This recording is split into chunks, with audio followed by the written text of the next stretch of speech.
Welcome to another edition of Calvary Life, where we talk about issues of importance for the local church, really aimed primarily at our own local congregation and community, but really churches in general, churches that are trying to honor the Lord, churches that are trying to be biblically faithful, churches that are trying to be intentionally effective with the gospel. So today, our guest is one of our staff pastors. He's our church planter in residence and soon to be the pastor of East Avenue Baptist Church. So, Zach, welcome. Glad to be here. I want to talk about what's going on in Ozark. We are right on the cusp. So, in just a few short weeks, church is going to be launching. It's coming. Very first Sunday of March will be day one officially, where the church will be open to the community. So give us just a quick rundown of kind of where things are right now in the process. I know you're getting things physically ready, but beyond just getting things physically ready, the building facilities, how are you getting the people ready? Yeah. Your people, the congregation ready that's going to form this new church? Yeah. Well, it's very exciting. We are just within a few days, actually, from having our first gathering up there where we covenant together. And we've been anticipating on that service, getting the building ready for it, trying to get as much done as possible. So we'll covenant together, and then the month of February is just kind of figuring things out with the building and meetings. We'll have a couple of low-key gatherings among the church core group during the month of February. And then, like you said, March 1st is the big opening public day for the church. Sunday, March 1st is when we'll open up to the public. So I would say just getting the people ready, just having lots of conversations with them, prepping them for, this is going to be a little bit different than Calvary. It's a little bit smaller, but that doesn't change how we do church per se. We've been praying together, meeting up whenever we can. And really, though, up until this Sunday, we've been plugged in as much as we can be at Calvary still, and trying to be contributing members. So what's that covenanting going to look like? What are you guys going to do? What are you asking your people to commit to on that? Really, and that's when the church is really formed as a unique body, right? It's that moment when they covenant together. So, what does that look like, and what's their commitment there? The best way I can describe what a church covenanting service is it's similar to that of a wedding for people. What we're doing is we are gathering together, a group of people are gathering together to commit themselves and to covenant themselves to a purpose and to be a body and be a church in a new place, a new church that is being formed. And what that covenanting service is it's you saying it out loud. It's you committing verbally to one another. This is what we agree to, and this is what we hold to, and this is what we're going to be. And there's going to be lots of witnesses there to see this, and also it's the partaking in of the Lord's Supper, which we know biblically is when a church is a church, when a body of people take the Lord's Supper together. So they are going to be in covenant membership together. So it's a covenant membership church. Zach, obviously, this is a church plant, not just by you, your family going, but it's a Calvary church plant, Calvary people going out. So we're sending a church out with a common DNA. Now, we like to think that is really it's not just a Calvary DNA. We're not trying to plant little Calvaries. We think that's a biblical picture of a healthy church. So there'll certainly be some commonalities, philosophy and those sort of things, and how we see church, ecclesiology, all that. So we'll have a common DNA, again, biblical DNA. But besides just the size and the newness, what are some unique things about East Avenue that you foresee? That's different setting, obviously, a little different culture, perhaps. We're not starting this isn't a satellite. This is, maybe explain a little bit of that, how this is different than that. It's not a franchise. It's not a smaller version of Calvary somewhere. We're forming a church here that's going to have some uniqueness to it. So what is that going to look like? What do you think those things are? Certainly. Yeah, like you were saying, we see restaurants do this. We see companies do this. They will put a clone copy of what they are doing into another city, and for the purpose of obviously making profit and whatnot. And that's not what this is. There comes a point where you say, okay, we do want to start another church, but why? And it ultimately goes back to, well, when people don't know Jesus, they are on their way to hell. And we want the people of Ozark to know the Lord Jesus. And if you look at the data and statistics in Ozark, there's tens of thousands of people there, and the churches there would not hold even half of them. And Ozark needs more healthy biblical churches. Everywhere needs more healthy biblical churches. But that's the mindset behind this. It's Calvary has been for years now wanting to plant a church in this way and manner. Church planting over the years has kind of defaulted to one or two people from your church want to leave or go reach a community that they've fallen in love with or God's called them to, and that's wonderful. But what we're doing here is Calvary has taken 20 plus members. It's more than that here, but you take a and that's like just the adults, right? Yeah, that's and just families. the adults. You're probably talking about 50 people. Yes, about 50 people from Calvary are going, and all these people have a heart. They want to reach a town just up north, a community just north of here, about 30 minutes. Nothing, some people have moved to Ozark, but most people are staying where they are, and they're just going to make a little bit more of a drive there. No, it's not a satellite. It's going to be its own church, and the importance of that is it's not just built off of Paul Thompson's. It's not you wanting to just be in Ozark now and be a preacher of a main church there that you pipe in a satellite to. Not saying anything's particularly that's sinful or whatever, but what we are saying is the local church that's not necessarily what a local church is. A local church has pastors there at that church loving on that particular body, loving people in that community, and that's how we knowing see their needs, knowing their absolutely. situations. Yeah, that's a good point to make. And again, our point here is not to disparage Satellite's not model per se, though it's not. We don't believe that's the best picture of a biblical church planting. You can get good content really anywhere. And to me, I almost equate. Somebody asked me early on, so are you going to be there on satellite or not satellite? Are your message is going to either be broadcast there, or recorded and played there, that sort of thing? Are you going to be on the screen?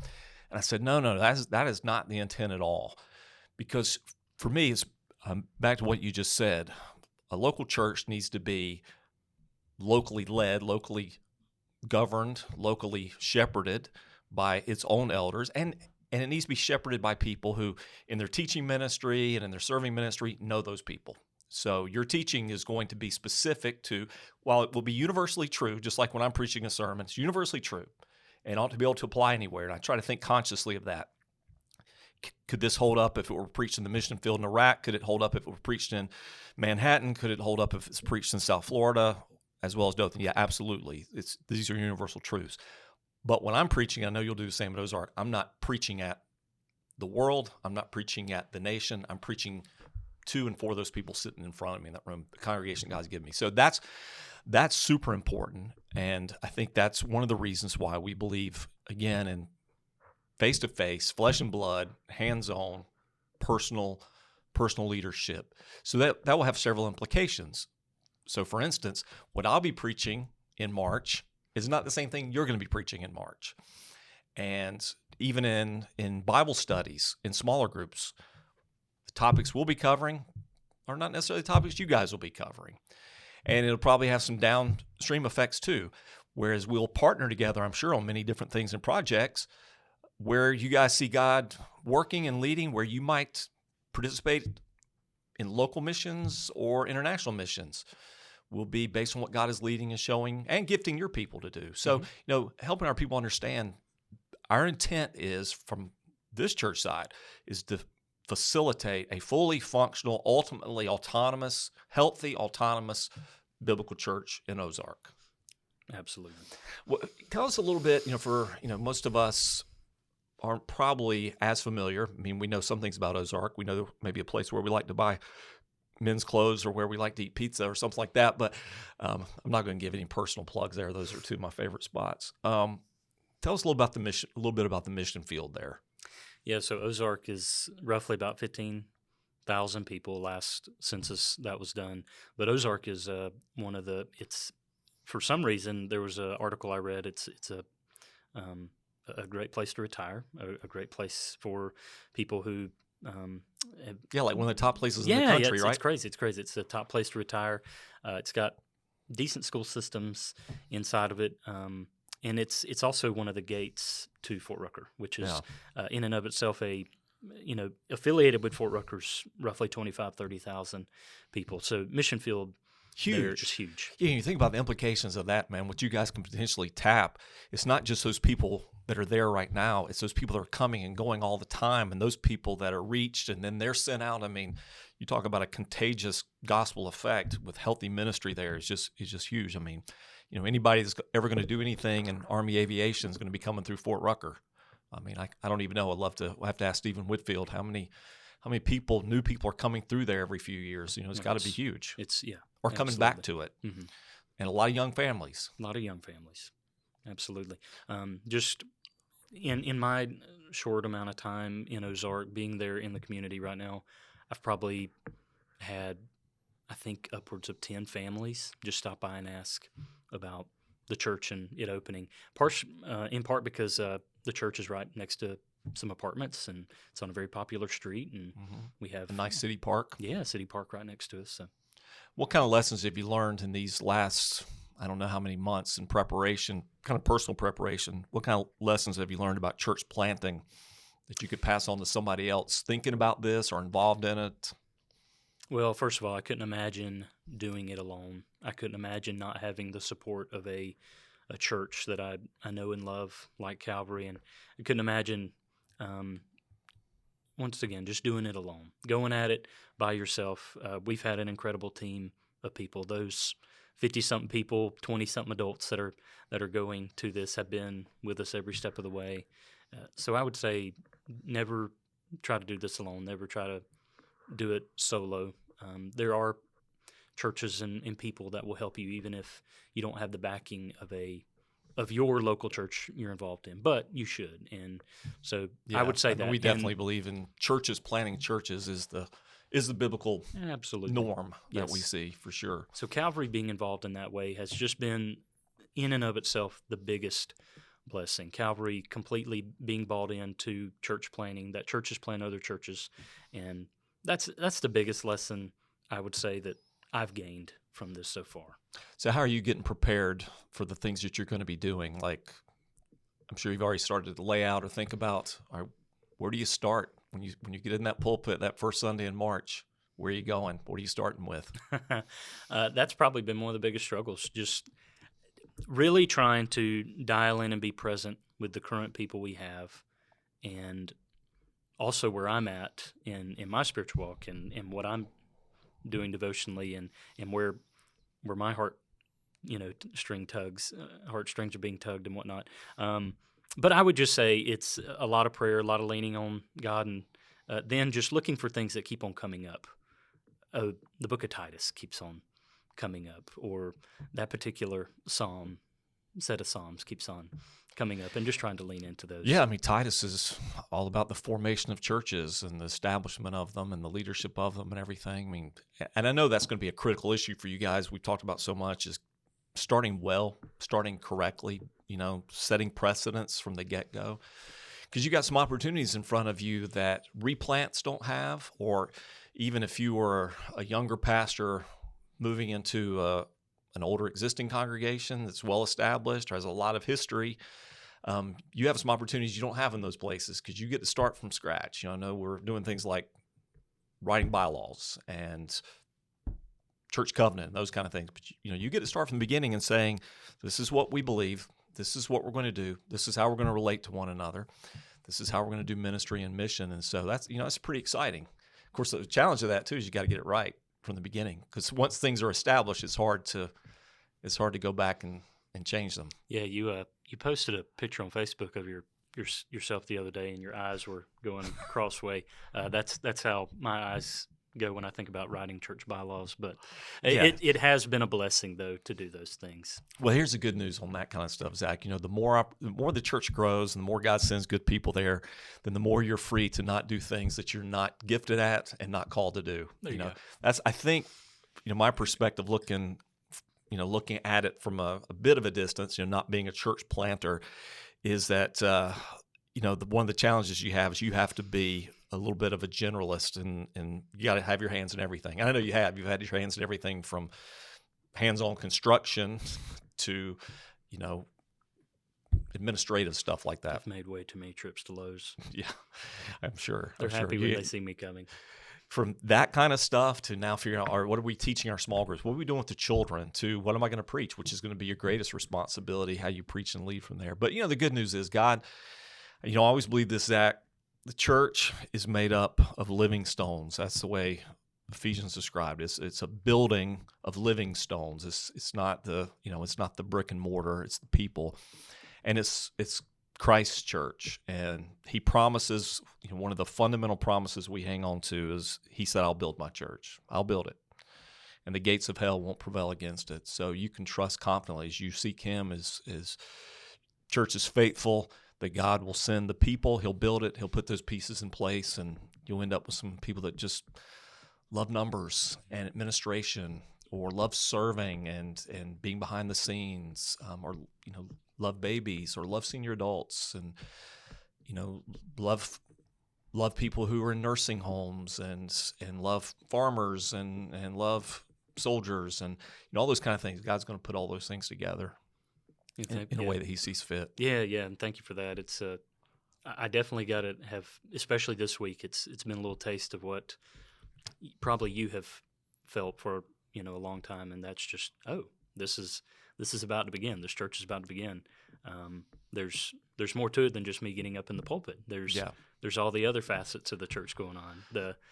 From everything from the bathrooms being cared for, the facilities being cared for, the children being cared for. It's like, all this stuff is has to happen too. So who's going to open the doors and turn off the lights? Exactly. Who's going to change the toilet paper in the bathrooms? Who's going to stand at the door and greet people? Do you feel like the people that are going, the team that you got, do you feel like the majority of them are starting to get a pretty good sense of what lane they're going to run in, what role they're going to play when they get there?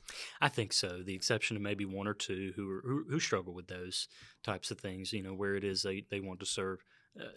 I think you could attest to that, and I can look over here at our podcast maker over here. We've got our producer over here.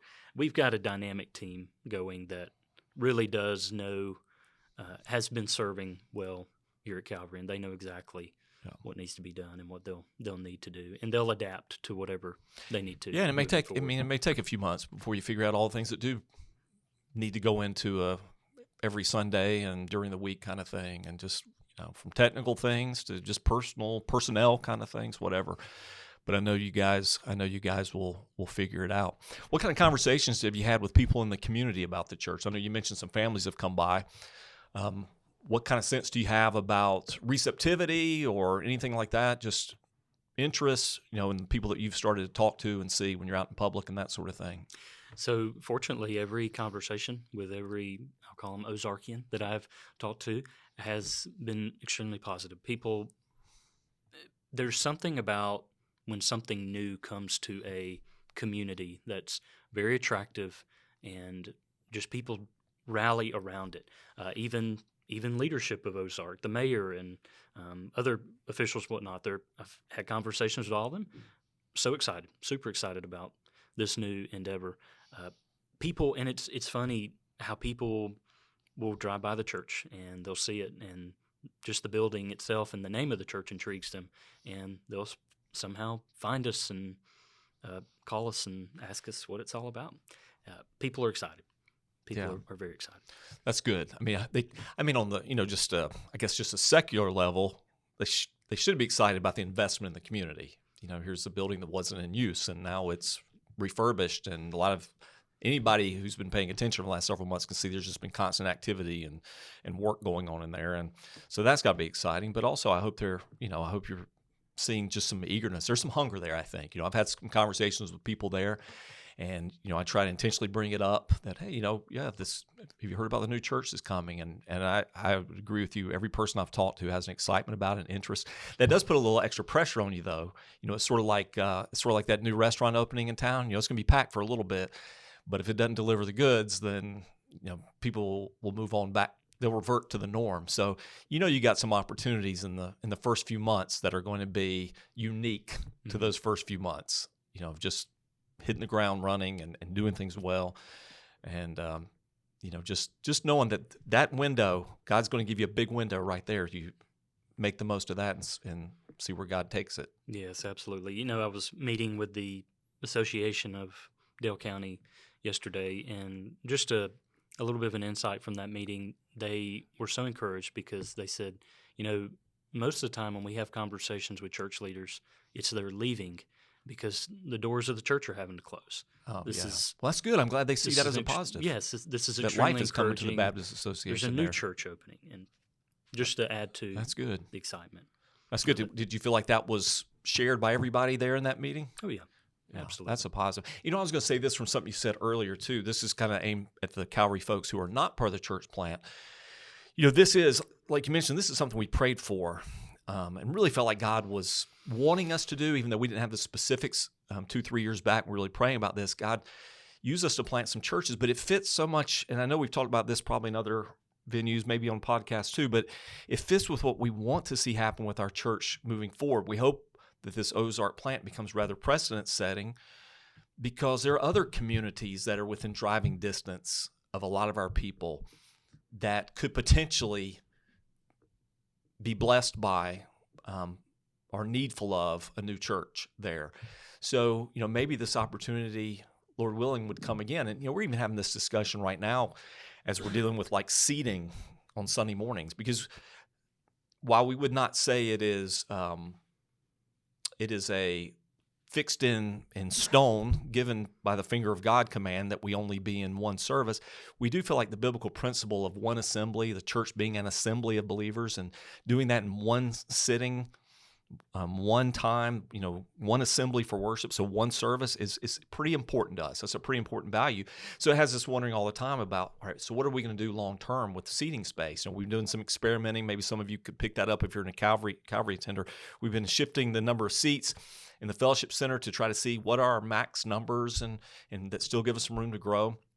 We've got some consulting that's coming soon on how we could expand seating in the sanctuary to see if that's an option for us moving forward. But one of the ultimate options when it comes to seating capacity is, are we willing, and when I say we, not just church leadership, church members, are we willing to go and plant another church? When seating becomes scarce and we're a bit overcrowded, I hope that one of the first thoughts that will pop into our church members' minds is not, when can we start another service? I hope the first thought for them will be, when can we plant another church?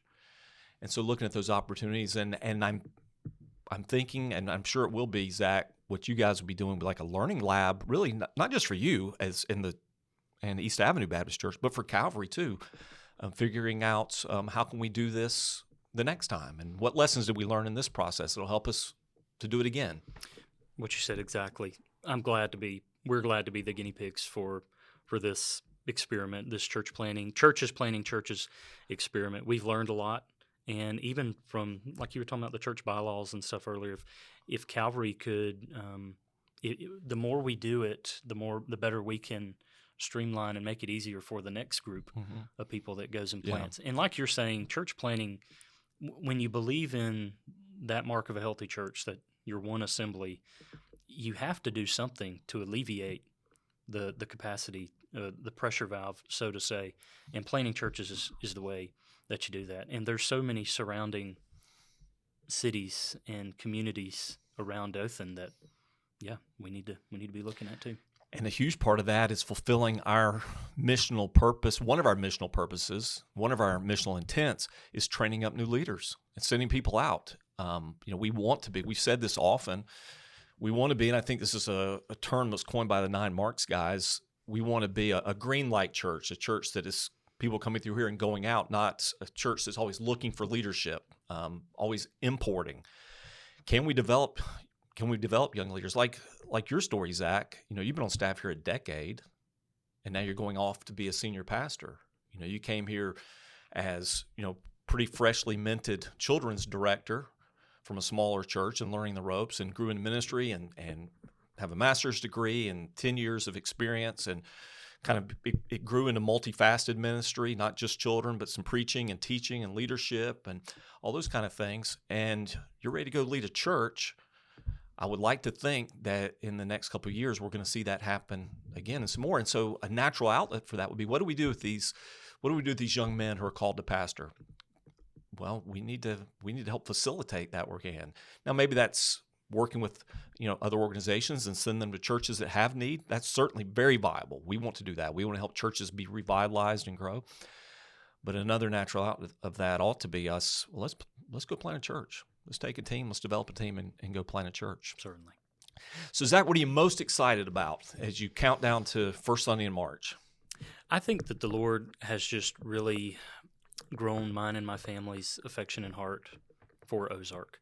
And we're most excited about just being able to put everything we have into that community. I'm excited about just being able to put office hours in there and walking around the community, being present in the community and partnering with people and organizations and whoever we can to not just evangelize the church, right? We don't just want to evangelize people to East Avenue, but we want to evangelize people for Jesus. That's what I'm most excited about. Here's something that you can do if you're listening. If you're a Calvary person, obviously we need to be in prayer for this, because this is more than strategy, and this is more than good methodology and marketing and good buildings and facilities and good leadership and all those things. It's spiritual warfare, because the aim is to take territory of the enemy back, and so save people out of darkness. That's spiritual warfare, and the enemy will oppose it. So we need to be very faithful and diligent about praying.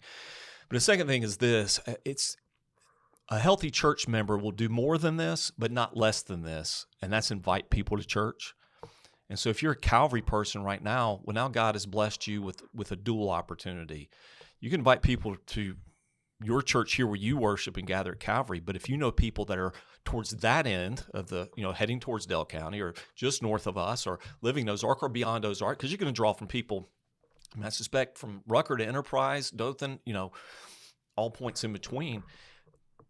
Help spread the word. Start inviting people. When people that you know that live up there, work up there, let them know there's a new church that's beginning and you ought to go. And again, that's not all that we want to do as healthy church members. Ultimately, we want to be telling people about the Jesus that we worship at that church, and then they want to become worshipers too. But at the very least, be inviting people, and you can start doing that right now. So just help spread the word. The best thing we can do, we could put up marquees and do social media advertising and everything, but the most effective is going to be people talking to people that they know. Absolutely right. And if I can be of any help with that, if you don't feel comfortable talking to people about it and you just want to refer them to me, we'd love to chat with anybody. How do you want people to reach you right now? And have you set up emails and things for you there, or are you receiving emails? Going to continue to use the at Calvary Dothan? For the time being, we'll do that. When we get the church covenanted, that's when we're going to hit the ground running. We have the website and such set up, but so for Calvary folks, they can email you, contact you just like they have been. Contact me through my Calvary, and you're still there, still respond to that. I'm still here. All right, well, that is some good news for us, and we'll be celebrating that as a church, and then we'll be handing over the reins to East Avenue, and they will begin as a church, and then publicly, Lord willing, God will bless them with a great first Sunday in March as everything gets kicked off. Yeah, God's so good. Awesome. Thanks, Zach.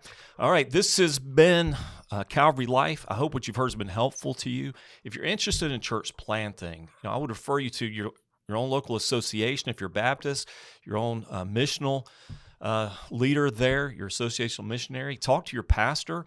If you want information from us, anything that would be helpful, then please feel free to contact us, because we'd love to just push that agenda forward wherever you are. Thanks for listening today. God bless you. You guys have a great day.